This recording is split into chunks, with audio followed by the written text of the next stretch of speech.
కుమారులై ఉండునట్లు మీ శత్రువులను ప్రేమించండి, క్షమించండి చెప్పాడుగా. అంటే కొడుకులుగా మీరు ఉండాలనుకుంటున్నారా? మీ పరలోకపు తండ్రి కొడుకులు అవ్వాలా? క్షమించండి. అదే కదా వారసత్వం అంటే.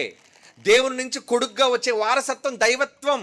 ఆ దైవత్వం అనగానే సృష్టించడం మాత్రమే కాదు దైవత్వం, ఎదుటి వ్యక్తిని క్షమించటం కూడా దైవత్వమే. అది యేసు చేసి చూపించాడు. క్రీస్తులో ఉన్న దైవత్వం అదే కదా. శిక్షించిన వాళ్ళని క్షమించాడు, వాళ్ళ కోసం ప్రార్థించాడు. మీరు నిలబడి మీ పరలోకమందున తండ్రికి కుమారులై ఉండినట్లు మీరు నిలబడి ప్రార్థన చేయనప్పుడల్లా మీ శత్రువులను క్షమించండి, క్షమించమని ప్రార్థన చేయండి అన్నాడు. మరి ఇవన్నీ దైవ లక్షణాలు కావా? వీళ్ళు దయ్యాలు కాబట్టే వీళ్ళకి ఆ లక్షణాలు లేవు కనుక వీళ్ళు నిజంగా దయ్యాలు. వీళ్ళు దయ్యాలి, వాళ్ళు దేవుళ్ళు కారండి. కానీ మీరు దైవాలు సుమా. క్షమించే గుణం మీ దగ్గర ఉంటే మీరు దైవం. దేవుని వాక్యం పాటించే గుణం మీ దగ్గర ఉంటే మీరు దైవం.